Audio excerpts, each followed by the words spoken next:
Dia tahu Allah menjaga segala sesuatu, dan dia mengatakan kalimat yang betul-betul orang-orang seperti inilah yang tahu kedaulatan Allah. Apa artinya? Kalaupun Allah adalah Allah yang tidak menolong kami tidak akan menyembah berhala. Saudara perhatikan perkataan ini. Kalau Allah menolong saya nyembah kamu. Kalau Allah baik dengan saya, kalau Allah memberkati saya, kalau Allah. Jika Allah tidak, nah ini dibalik. Jika Allah tidak menolong saya, jika saya tetap dalam kondisi dan sampai mati, saya tidak akan pindah ke lain hati. Terus semuanya dia mati, seperti Stefanus, mati seperti Simpson, mati seperti martir-martir yang lain. Ada yang hidup, ada yang mati.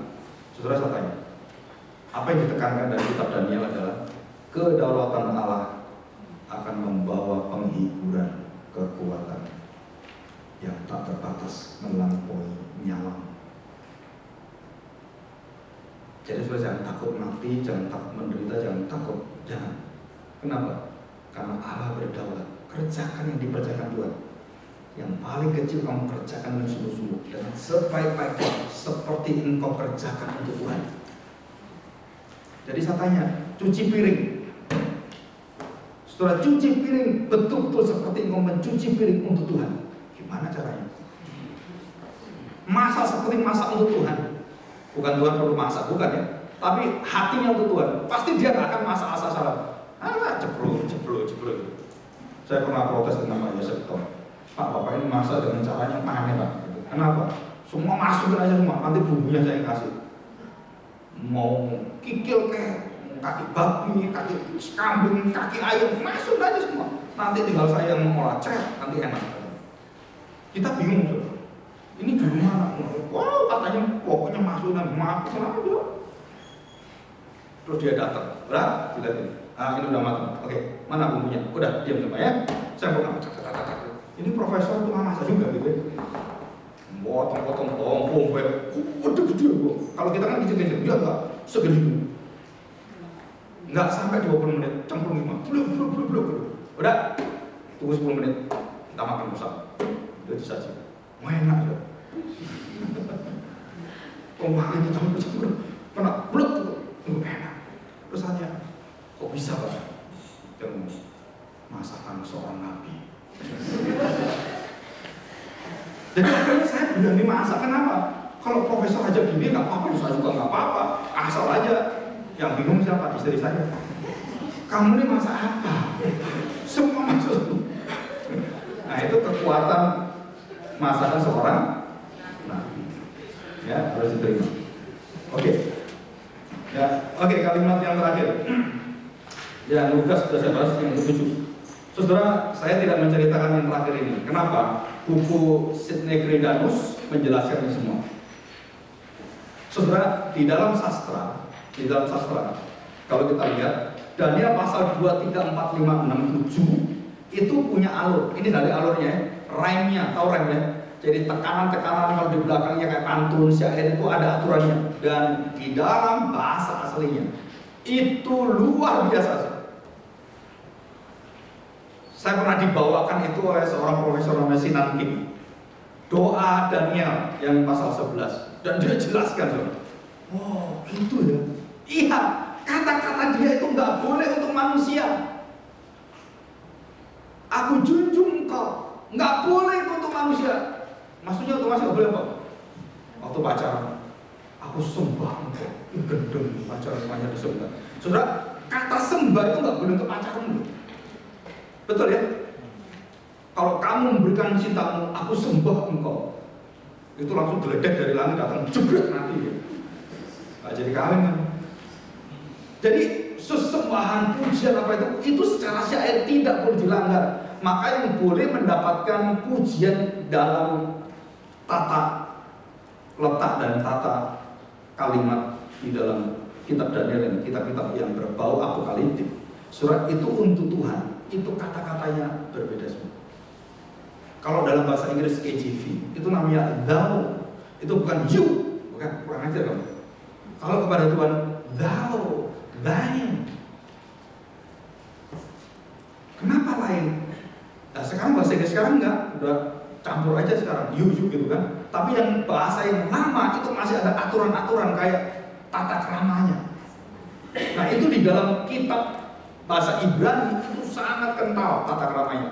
Maka dia mengatakan bahwa tata bahasa Ibrani itu mirip dengan yang seperti di Amsal, seperti yang ada di Kidung Agung dan semua yang berkaitan dengan sastra, termasuk Mazmur. Ya, Mazmur Daud, Khotbah juga sama. Terus aturannya adalah ini.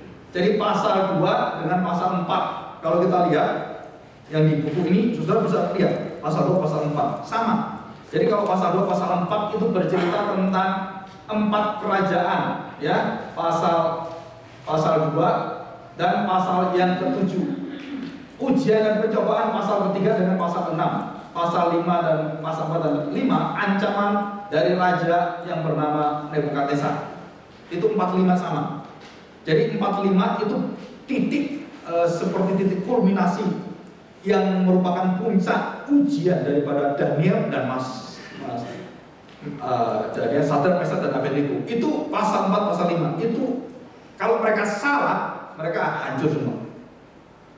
Jadi fokusnya dalam sastra itu adalah 4 dan 5, ya, 4 dan 5. Nah itu yang di bawahnya itu membentuk yang ke atas. Nah tujuan utama Daniel itu adalah yang terakhir pada doa penghiburan dan kekuatan dari Allah yang diminta oleh Daniel kesimpulannya. Jadi selama kami datang dan kami tahu dosa kami dan kami menghadap pada Engkau, maka Engkau tidak pernah tinggalkan kami. Engkau adalah Allah yang penuh belas kasihan, kasih setia, dan Engkau akan mengangkat kami dan seluruh musuh-musuh kami yang menghina kami, kamu akan jadikan cemooh bagi mereka dan Engkau akan mengubahkan hidup kami. Nah, itu janji Tuhan.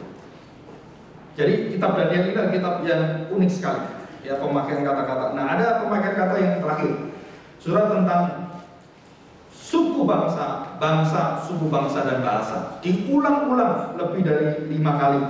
Ya, kalau saudara lihat tadi ada di pasal ketiga ayat yang keempat. Ya, itu ada pasal 4. Terus kemudian di pasal 4 ayat yang pertama ada. Ya, terus kemudian pasal yang ke 5 itu yang pasal 19, pasal 5 ayat 19 itu ada. Terus kemudian pasal yang ke-6 ayat 26 itu ada, dan beberapa yang lain.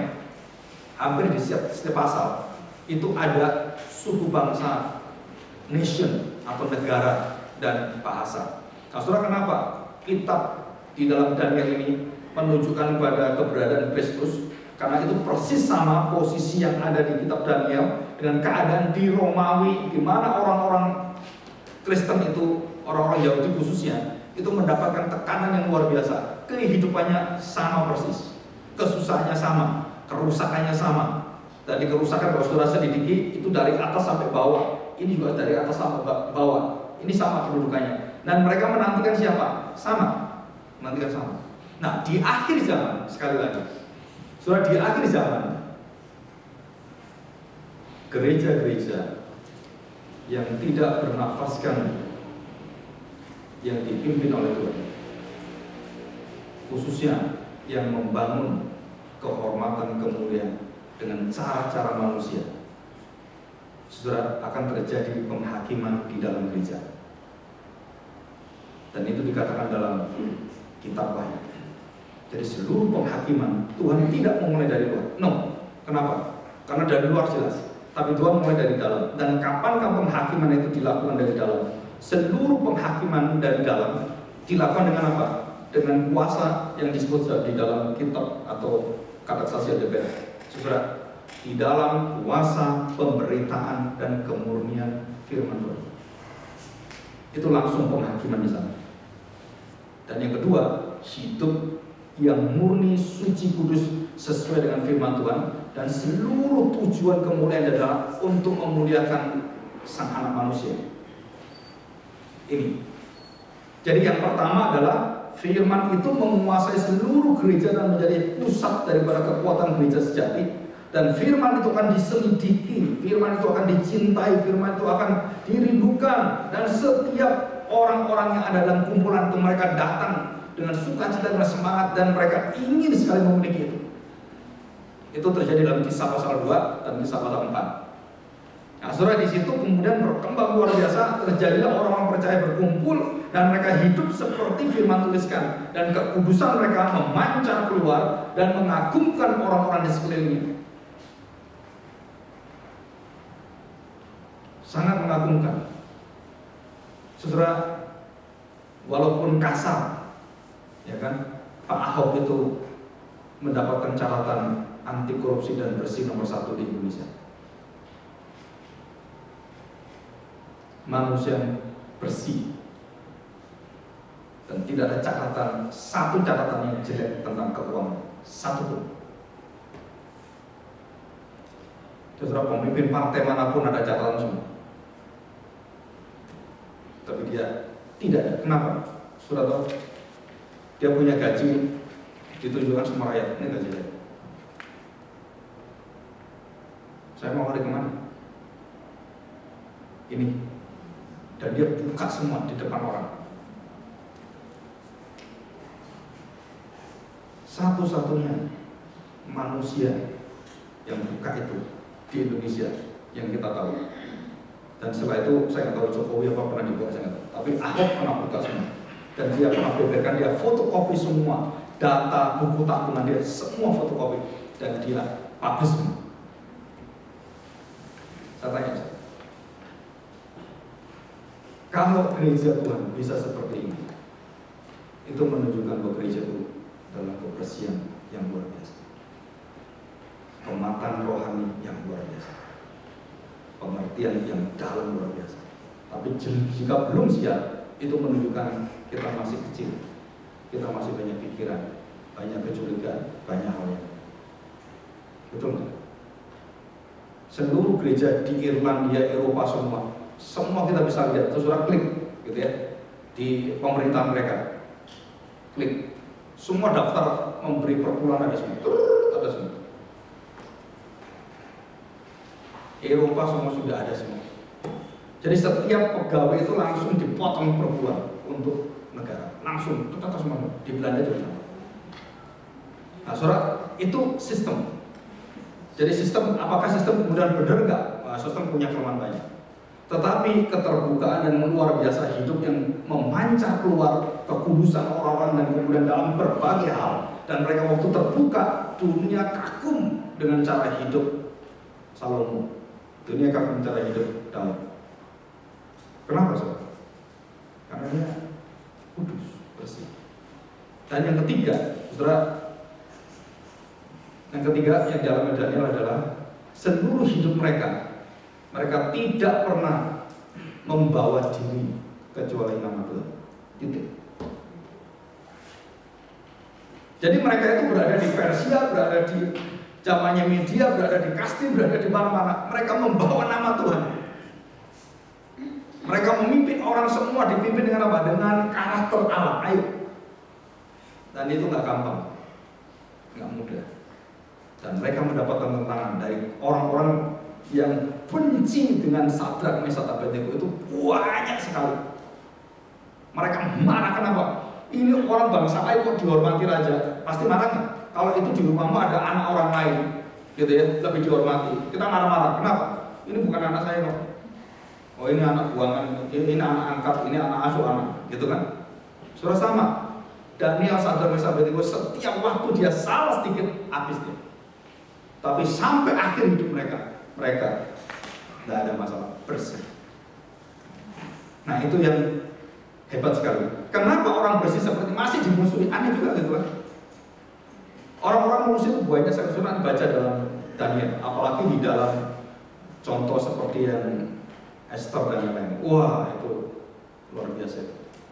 Tapi bukan orang-orang yang seperti itu yang kita takuti. Yang kita takuti cuma satu. Jika Tuhan berkata, kenapa engkau tidak mengagungkan dan takut akan aku? Nah, itu yang Daniel tidak mau. Ya, jadi doa Daniel dan kesimpulan terakhir dari kitab Daniel adalah, saudara, segala sesuatu saudara harus berujung meninggikan, memuliakan Dia. Dan Daniel mengatakan, ini bukan aku, bukan hikmatku, bukan kekuatanmu, ini Tuhan yang bekerja. Jika dia tidak bukakan pada saya, jika dia tidak pimpin pada saya, maka tidak mungkin saya bisa seperti ini. Nah, itu kerendahan hati yang dibawa oleh Daniel, ya. Oke, saudara, kita cukup hari ini. Saudara nanti bisa pelajari. Saya tidak menjelaskan tentang detail. Nanti kalau ketemu di Kitab Wahyu, saudara, saya akan ajarkan banyak hal tentang penampakan itu, ya. Tapi tidak tahu kapan kita akan masuk Kitab Wahyu, ya. Siapkan kitab Hosea dan Yunus, baca 5 kali. Yunus baca 10 kali, Hosea 5 kali. Karena Yunus terlalu dibaca 15 menit selesai. Baca 5 kali, 2 jam selesai. Jadi Yunus baca gitu, ya. Kitab Yunus semua baca, Hosea dibaca. Nah, nanti waktu sudah dijelaskan, saudara akan tahu luar biasa. Nah, kalau sudah dibaca, saudara baca dengan betul-betul membaca. Artinya kalimat-kalimat yang bagus itu saudara ingat baik-baik, renungkan. Nah, nanti waktu dijelaskan secara visualisasi tentang Hosea, kamu ambil pelacur itu, jangan tiru-tiru. Maksud saya di situ. Wah, ini firman Tuhan, Pak, cari pelacur saya. Karena Tuhan mengatakan ambil pelacur, saya ambil kamu. Saudara, bukan, ya. Saudara harus hati-hati. Jadi harus membaca firman Tuhan dengan benar, tidak sembarangan. Oke, kita berdoa dan minta kepada Pak Yohanes menjadi dalam doa.